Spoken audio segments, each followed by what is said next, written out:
പ്രേക്ഷകരെ, വീണ്ടും നല്ല നമസ്കാരത്തോടുകൂടി നമ്മൾ 21ാമത്തെ നക്ഷത്രത്തിലേക്ക് വരുന്നു. ഉത്രാടം നക്ഷത്രം. ഉത്രാടം നക്ഷത്രം ഒരു മുറിനാളാണ്. അത് ധനുക്കൂറിലും മകരക്കൂറിലുമാണ് ഈ നക്ഷത്രം നിലനിൽക്കുന്നത്. ധനുമാസം വ്യാഴത്തിന്റെ ക്ഷേത്രവും മകരമാസം ശനിയുടെ ക്ഷേത്രമാണ്. ഇത് മുറിനാളാണെന്ന് വെച്ചിട്ട് ഊണുനാളാണ്, മുഹൂർത്ത നക്ഷത്രമാണ്. അനേകം മുഹൂർത്തങ്ങൾക്ക് ഈ നക്ഷത്രം ഉപയോഗിക്കാറുണ്ട്. വീട് താമസം, കട്ടിളവെപ്പ്, വിത്ത് വിതയ്ക്കല്, അതുപോലെ വിദ്യാഭ്യാസ കാര്യങ്ങൾ, എഴുത്തിനിരുത്തല്, ഇങ്ങനെയൊക്കെയുള്ള ഒരുപാട് എന്തെല്ലാം മുഹൂർത്തങ്ങളുണ്ടോ ആ മുഹൂർത്തങ്ങൾക്കെല്ലാം ഉത്രാടം നക്ഷത്രം ഉതകുന്ന ഒരു നക്ഷത്രമാണ്. അപ്പൊ ഈ നക്ഷത്രത്തെ സംബന്ധിക്കുന്ന കാര്യങ്ങൾ നമ്മൾ പറയുമ്പോൾ ഇതിന്റെ പ്രത്യേകത രണ്ട് തരത്തിൽ നമ്മൾ കാണണം. ഉത്രാടം നക്ഷത്രം മകരക്കൂറുകാരുടെ സ്വഭാവവും ഉത്രാടം നക്ഷത്രം ധനുക്കൂറുകാരുടെ സ്വഭാവവും തമ്മിൽ വളരെ അന്തരം ഉണ്ടാവും. മകരക്കൂറ് ശനിയുടെ ക്ഷേത്രവും ധനുക്കൂറ് വ്യാഴത്തിന്റെ ക്ഷേത്രമാണ്. വ്യാഴത്തിന്റെയും ശനിയുടെയും സ്വഭാവം രണ്ടും രണ്ടാണ്.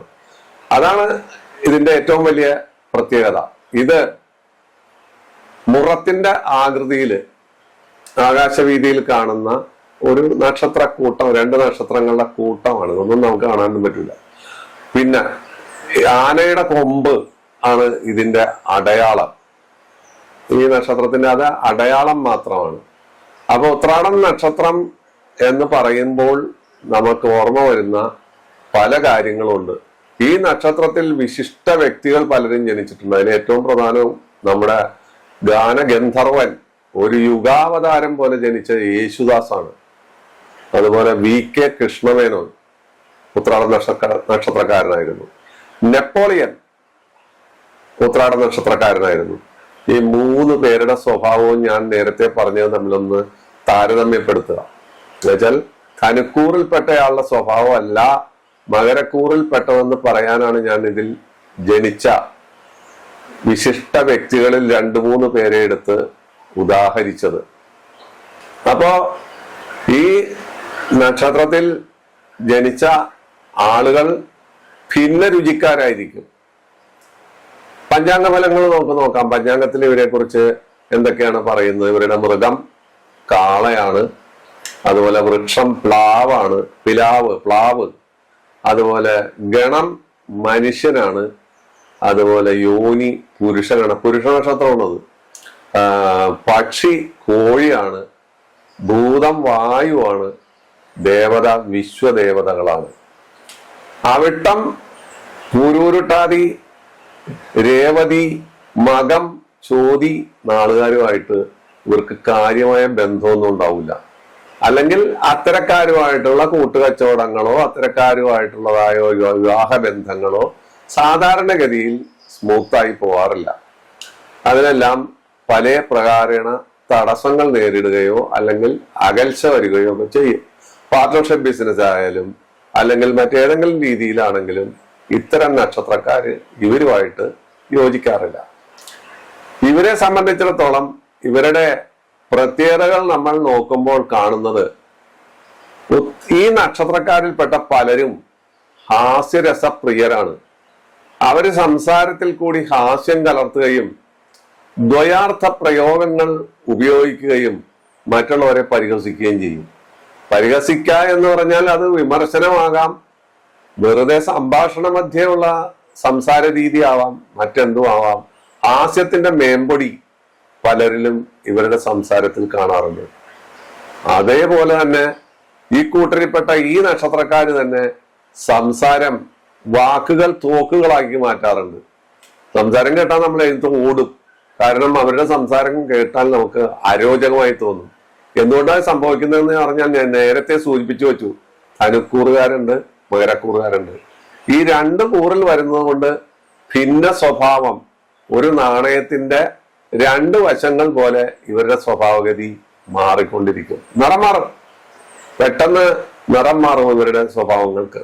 അവരുടെ സ്വഭാവം നമുക്ക് കൃത്യമായി പ്രവചിക്കാൻ പറ്റില്ല. അതാണ് ഈ ഉത്രാടം നക്ഷത്രത്തിന്റെ ഒരു പ്രത്യേകത. പിന്നെ ഇവരെ സംബന്ധിച്ചിടത്തോളം ഇവര് ശാസ്ത്രീയ അടിത്തറയുള്ള ആളുകളായിരിക്കും. ശാസ്ത്ര വിഷയങ്ങൾ പഠിക്കാനും ശാസ്ത്രീയമായി കാര്യങ്ങൾ അവലോകനം ചെയ്യാനും യുക്തിപരമായി സംസാരിക്കാനും ഇവർക്ക് വളരെ വലിയ ബിരുദം ഉണ്ടാവും. ഇവര് ദാനശീലരായിരിക്കും. പലർക്കും പലരുടെയും വിഷമതകൾ കണ്ട് ദാനം കൊടുക്കുകയും ദാനധർമ്മങ്ങൾക്ക് വേണ്ടി അവർ സംഘടനകൾ രൂപീകരിക്കുകയും അതിന്റെ തലപ്പത്ത് കയറിയിരിക്കുകയും അവസാനം വലിച്ചിറക്കപ്പെടുകയും ചെയ്യുന്ന അവസ്ഥ, അതും ഉത്രാട നക്ഷത്രത്തിന്റെ ഒരു പ്രത്യേകതയാണ്. അതുപോലെ ഇവർക്ക് ഗർവ് കൂടും. ഇവരെ സംബന്ധിച്ച് ഇവരെ ആരെങ്കിലും വിമർശിച്ചാൽ അവരോട് ഗർവിഷ്ഠനായി അല്ലെങ്കിൽ ഗർവിഷ്ഠയായി പെരുമാറി അവരെ നിലം പതിപ്പിക്കാനോ അവരെ പരാജയപ്പെടുത്താനോ ഒരു ശ്രമിക്കും. സാധിച്ചെന്ന് വരില്ല. ഇവര് അതിന് ശ്രമിക്കുകയല്ലാതെ തോറ്റ് പിന്മാറുകയല്ലാതെ ഇവരെ കൊണ്ട് അതിന് സാധിച്ചെന്ന് വരില്ല. ഇവര് വൈരാഗ്യം സൂക്ഷിച്ചു വെച്ച് നടക്കുക മാത്രമേ ചെയ്യുകയുള്ളൂ. ഇവരിൽ സ്വാത്വികന്മാരെ പോലെ തന്നെ ക്രൂരന്മാരെയും കാണാൻ സാധിക്കും. ആണായാലും പെണ്ണായാലും. സ്വാത്വികന്മാരുടെ കഥ ഞാൻ പറഞ്ഞു, ദാനശീലം, അതുപോലെ മറ്റുള്ളവരെ സഹായിക്കുക, ഹാസ്യരസപ്രിയന്മാര്, ഇതൊക്കെ അവരുടെ സ്വഭാവമാണെങ്കിലും തികഞ്ഞ ക്രൂരത, പരശ്രീ കാണാൻ പറ്റാത്ത സ്വഭാവം, അന്യന്റെ ഔന്നത്യം അവരെ സംബന്ധിച്ച് ഉള്ളിൽ വേദനയായിരിക്കും. എങ്ങനെ അവരെ നശിപ്പിക്കാം, എങ്ങനെ അവരെ ദൂഷ്യം പറഞ്ഞ് അപകീർത്തിപ്പെടുത്താം എന്നെല്ലാം ഇത്തരക്കാരിൽപ്പെട്ട ചിലരെങ്കിലും ശ്രമിച്ചു കളയും. കാരണം അവര് മിക്കവാറും മകരക്കൂറായിരിക്കും, ധനുക്കൂറിൽപ്പെട്ടവര് മറിച്ചുമായിരിക്കും. അതാണ് ഈ നക്ഷത്രത്തിന്റെ ഒരു പ്രത്യേകത. ഒരേ നക്ഷത്രത്തിൽ ജനിച്ച രണ്ട് വ്യക്തികൾ അല്ലെങ്കിൽ പല വ്യക്തികൾ പലതരത്തിൽ പെരുമാറുന്നത് എന്ത് എന്ന് ചോദിച്ചാൽ അതിന്റെ മറുപടി ഇവിടെ പറഞ്ഞുകൊണ്ടാണ് നമ്മൾ മുന്നോട്ട് നീങ്ങുന്നത്. ഇവരുടെ ബാല്യകാലവും മറ്റുള്ള കാര്യങ്ങളെല്ലാം നമുക്ക് വഴിയെ പറയാം. ഇവരുടെ സ്വഭാവവിശേഷങ്ങൾ പറയുകയാണെങ്കിൽ ശാരീരികമായി ഇവര് ദൃഢഗാത്രരായിരിക്കും, സൗന്ദര്യം ഉണ്ടായിരിക്കും, സാമാന്യം നല്ല പൊക്കം ഉണ്ടാവും, അവർക്ക് സംസാര ശക്തി ഉണ്ടാവും, നല്ല സംസാരശേഷി ഉണ്ടാവും, മേധാശക്തി ഉണ്ടാവും, ആളുകളെ ഭരിക്കാനുള്ള കഴിവുണ്ടാവും. ഇങ്ങനെയൊക്കെയുള്ള ഒരുപാട് കാര്യങ്ങളുണ്ട്. ധനുക്കൂറിൽപ്പെട്ട ഉത്രാടം നക്ഷത്രക്കാരെ സംബന്ധിച്ച് അവർ വളരെ ശാന്തന്മാരും എല്ലാ കാര്യങ്ങളിലും മിടുക്കന്മാരും ആളുകളെ വശീകരിക്കുന്നവരും പൊതുപ്രവർത്തകരും ഉദ്യോഗസ്ഥന്മാരും ശാസ്ത്രജ്ഞന്മാരും അങ്ങനെയുള്ള കാര്യത്തിലൊക്കെ വളരെ താല്പര്യമുള്ള ആളുകളായിട്ടാണ് കാണുന്നത്. ഈശ്വരഭക്തി അവരുടെ ഒരു പ്രധാന കാര്യമാണ്. വിപ്ലവ പാർട്ടിയിൽപ്പെട്ട ഉത്രാടം നക്ഷത്രക്കാരാണെങ്കിലും രഹസ്യമായി അവർ ദൈവത്തെ ആരാധിക്കും, അല്ലെങ്കിൽ അവരുടെ ഭാര്യമാരെ കൊണ്ട് ദൈവത്തിന് വേണ്ടത് ചെയ്യിക്കും. അത് അവരുടെ ഒരു മുഖമുദ്രയാണ്. അവര് രഹസ്യമായിട്ടാണെങ്കിലും ഈശ്വര ആരാധന ഇരു കൂറിൽപ്പെട്ടവരാണെങ്കിലും ധനുക്കൂറായാലും മകരക്കൂറായാലും ഇവർ ഈശ്വര ഭക്തന്മാരായിരിക്കും. ദൈവത്തെ വിട്ട് അവർ കളിക്കില്ല. ദൈവത്തിന്റെ മുതലെടുത്ത് തിന്നാൻ അല്ലെങ്കിൽ ദൈവത്തെ അവര് എന്തെങ്കിലും തരത്തിൽ ചൂഷണം ചെയ്യാൻ ഒരിക്കലും അവർക്ക് സന്നദ്ധത ഉണ്ടാവില്ല. ഇത് മനുഷ്യ സ്വഭാവമുള്ള നക്ഷത്രമായതുകൊണ്ടാണ് അങ്ങനെ വരുന്നത്. ഇവർക്ക് രോഗങ്ങളെ അത്യന്തം ഭയമാണ്. ബ്ലഡ് പ്രഷർ, അതുപോലെ ഹൃദ്രോഗം, പ്രമേഹം, നീരിളക്കം, നീരിറക്കം മുതലായ രോഗങ്ങൾ സാധാരണഗതിയിൽ ഇവർക്ക് അനുഭവവേദ്യമായി വരും. അത്തരം രോഗങ്ങൾ അവരെ അലട്ടും. രോഗങ്ങളോടും ആശുപത്രിവാസത്തോടും ഇവർക്ക് വല്ലാത്ത അകൽച്ചയായിരിക്കും. പരമാവധി ഇവർ രോഗങ്ങൾ ഒളിച്ചു വയ്ക്കും. ആശുപത്രിയിൽ പോകാതെ ഒളിച്ചു വെച്ച് അത് അവസാനം വഷളാകുന്ന സമയത്തായിരിക്കും അവര് ആശുപത്രിയിൽ പോകുന്നത്. ആ സമയം അവരെ രോഗം കാർന്ന് തിന്നു കാണും. ഇത് ഇവരുടെ സ്വഭാവമാണ്. ഇത് പുരുഷന്മാരിലും സ്ത്രീകളിലും ഈ സ്വഭാവം കാണുന്നുണ്ട്. പുരുഷന്മാര് ഉത്രാടം നക്ഷത്രത്തിൽ 2 കൂറിൽപ്പെട്ട ആളുകളും പൊതുപ്രവർത്തന രംഗത്ത് വളരെ വലിയ മാർക്ക് നേടാറുണ്ട്. കാരണം ശത്രുവിന്റെയും മിത്രത്തിന്റെയും തോളിൽ ഒരുപോലെ കൈയിട്ട് അവരുമായി താതാത്മ്യം പ്രാപിച്ച് 2 വശത്തും ഇവർ കൂടിച്ചേർന്ന് 2 വശത്തുകാർക്കും തോന്നും ഇയാൾ എന്റെ കൂടെയാണ്, ഇയാൾ എന്റെ കൂടെയാണ് എന്ന് തോന്നുന്നതായ പെരുമാറ്റം ജനിപ്പിച്ച് അവർ അവരുടേതായ കാര്യങ്ങൾ കാണും. ഇവർക്ക് വിമർശനം സഹിക്കാൻ പറ്റില്ല. വിമർശനം അവർക്ക് ബാലികേറാം മലയാണ്. ആരെങ്കിലും വിമർശിച്ചാൽ ആ വിമർശിച്ചവരെ അവർ ഏത് പ്രകാരത്തിൽ ഒതുക്കണം എന്ന് ആലോചിച്ച് അവർക്ക് ദ്രോഹം പണിയുന്ന, അവർക്ക് കുഴി വെട്ടുന്ന സ്വഭാവം ഇവരുടെ കയ്യിലുണ്ട്. അതേപോലെ തന്നെ ഇവർ ശത്രുക്കളുമായി ഏറ്റുമുട്ടി ജയിക്കാൻ യാതൊരു സാധ്യതയും ഇവർക്കില്ല. ശത്രുക്കളായിട്ട് അവർ ഏറ്റുമുട്ടും, പല കിടില ബുദ്ധികളും അവർ പ്രയോഗിക്കും. പക്ഷെ ശത്രുവിനെ ഒതുക്കാനോ അല്ലെങ്കിൽ ശത്രുവിനെ അങ്ങേയറ്റം നിലംപരിശാക്കാനോ ഇവർക്ക് സാധിക്കില്ലെന്നുള്ളതാണ് അവസാനം ഇവര് തോറ്റ് പിന്മാറുന്നതായിട്ടാണ് കാണുന്നത്. പൊതുവേദിയിൽ ശോഭിക്കുന്ന ഇവരെ സംബന്ധിച്ചിടത്തോളം ഇവർ പൊതുവേദിയിൽ വലിയ വിജയമായിരിക്കും. പക്ഷെ ഒരു പ്രത്യേക സാഹചര്യം വരുമ്പോൾ ഇവർ ആ രംഗത്ത് നിന്ന് തഴയപ്പെടുന്നു, താഴത്തേക്ക് വീഴുന്നു. ഇവരുടെ കുടുംബ ബന്ധം വളരെ പ്രയോജനപ്രദമായി, വളരെ പവിത്രമായി അവർ കാണുന്നു. ഭാര്യ, കുട്ടികൾ, ആ കുട്ടികളുടെ വിദ്യാഭ്യാസം, ഭാര്യയുടെ ഓരോ താല്പര്യങ്ങൾ സംരക്ഷിക്കുക മുതലായ പുരുഷന്റെ ചുമതലയാണെങ്കിൽ ഭാര്യമാരെ സംബന്ധിച്ചിടത്തോളം അവരുടെ കുടുംബം ഏത് രീതിയിൽ കൊണ്ടുപോകണം, എങ്ങനെ അത് ചിട്ടപ്പടി നടത്തണം എന്നുള്ള ഒരു സ്വഭാവഗതിയും അവരിൽ കാണുന്നുണ്ട്.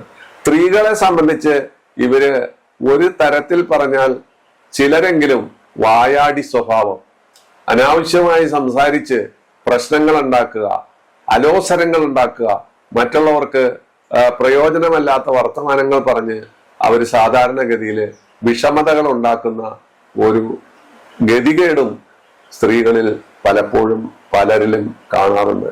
പൊതുപ്രവർത്തകരായ സ്ത്രീകൾ അവര് വളരെ സുന്ദരമായി അണിഞ്ഞൊരുങ്ങി പൊതുജന മധ്യത്തിൽ എല്ലാവരോടും വളരെ ഭംഗിയായി പെരുമാറി ജനപ്രീതി പിടിച്ചു പറ്റി വോട്ട് നേടാനും അല്ലെങ്കിൽ ഭരണകാര്യങ്ങൾ ഭംഗിയായി കൊണ്ടുപോകാനും ഇവര് ശ്രമിക്കാറുണ്ട്.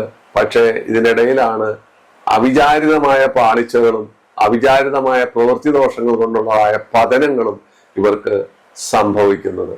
ഇതെല്ലാമാണ് ഇവരുടെ ഒരു പൊതു സ്വഭാവം എന്ന് നമുക്ക് പറയാൻ സാധിക്കുന്നത്. ഉത്രാടം നക്ഷത്രം ജനിക്കുന്നത് സാധാരണഗതിയിൽ ആദിത്യ ദശയിലാണ്. ആദിത്യം എന്ന് വെച്ചാൽ സൂര്യൻ. അത് 6 കൊല്ലമാണ് ലഭിക്കുക. അത് ഉത്രാട നക്ഷത്രക്കാർക്ക് 6 കൊല്ലം ലഭിക്കില്ലല്ലോ. ചിലപ്പോൾ 2.5 കൊല്ലം, 3 കൊല്ലം, 4 കൊല്ലം, 5 കൊല്ലം, അങ്ങനെ പലതരത്തിലായിരിക്കും കിട്ടുന്നത്. ആദിത്യ ദശ പൊതുവിൽ ഇവർക്ക് അനുകൂലമെന്ന് പറയാൻ പറ്റില്ല. ബാലാരിഷ്ടതകള് അവരെ അലട്ടും. സ്ത്രീ ആയാലും പുരുഷനായാലും ബാലാരിഷ്ടതകൾ അവരെ അലട്ടും. അത് കഴിഞ്ഞാൽ ചന്ദ്രദശ വരുന്നു. അതും സാമാന്യം സുഖകരമായി പോകും. അത് 10 കൊല്ലം. അത് കഴിഞ്ഞാൽ 7 കൊല്ലം ഇവർക്ക് ചൊവ്വാദശയാണ്.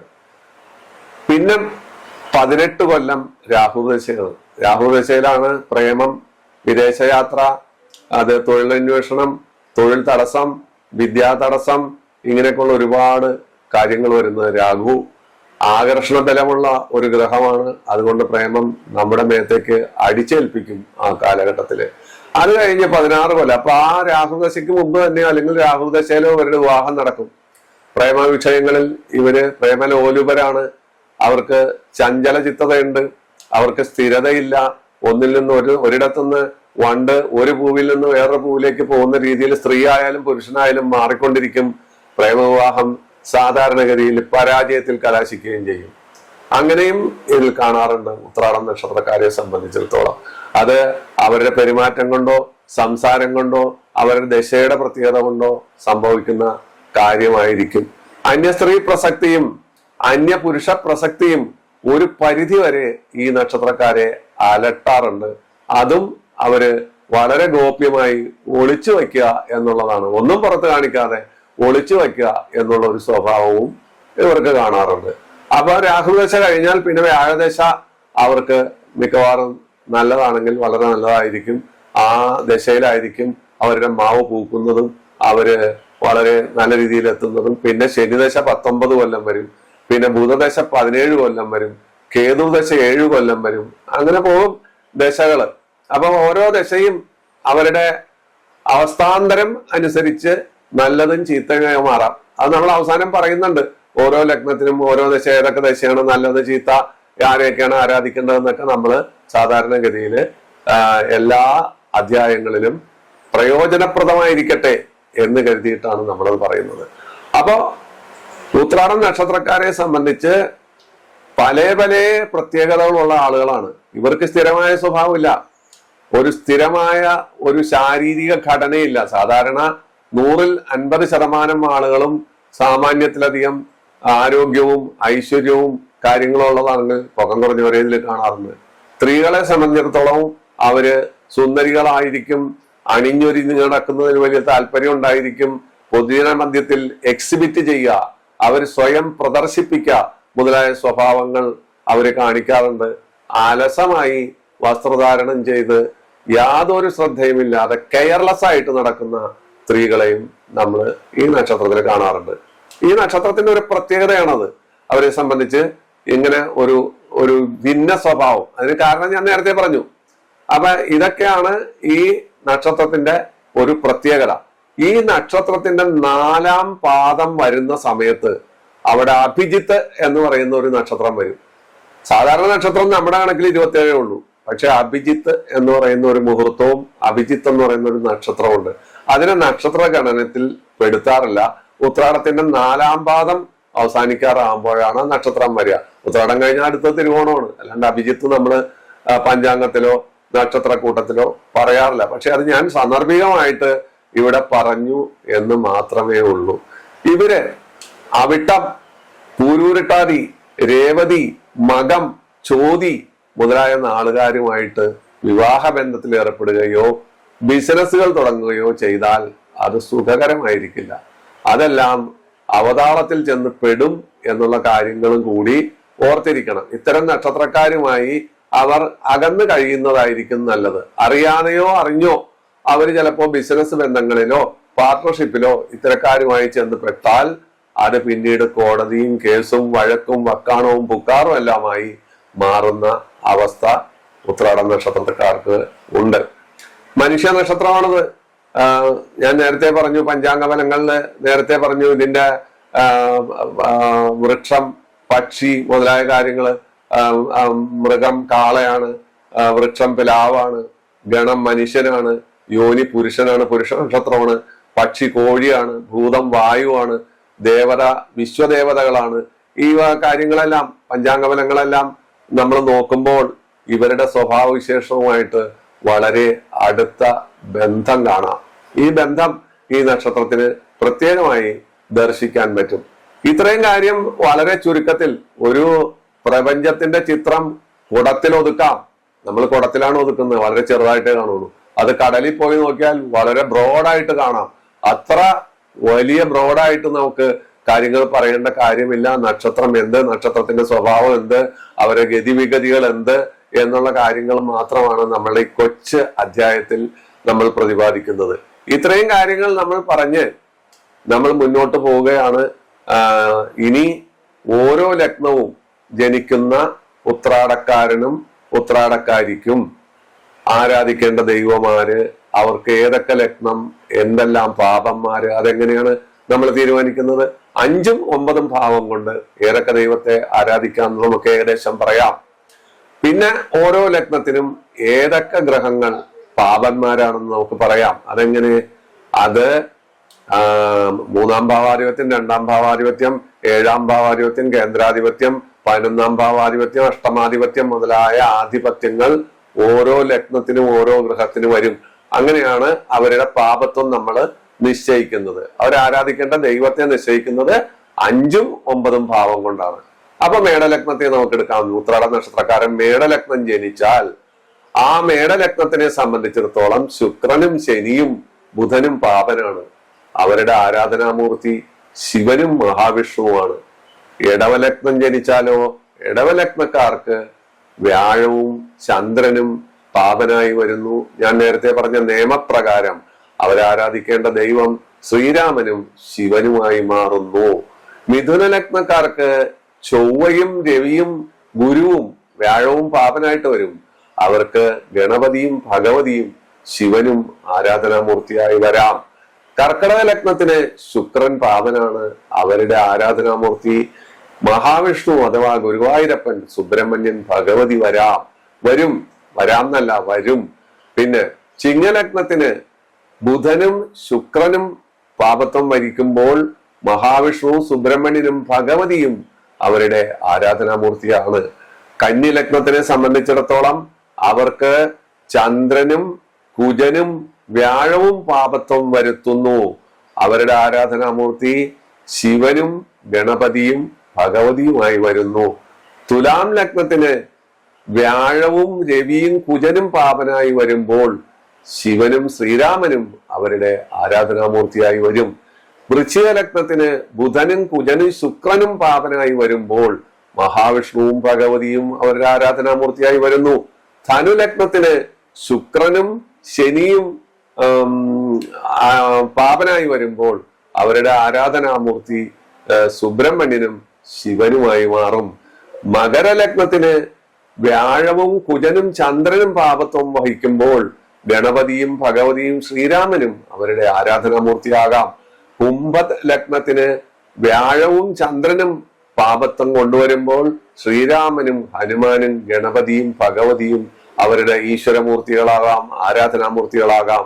മീനലഗ്നത്തിന് ശനിയും ശുക്രനും രവിയും ബുധനും പാപത്വം വഹിക്കുമ്പോൾ അവരുടെ ആരാധനാമൂർത്തി ഭഗവതിയും സുബ്രഹ്മണ്യനുമാകാം.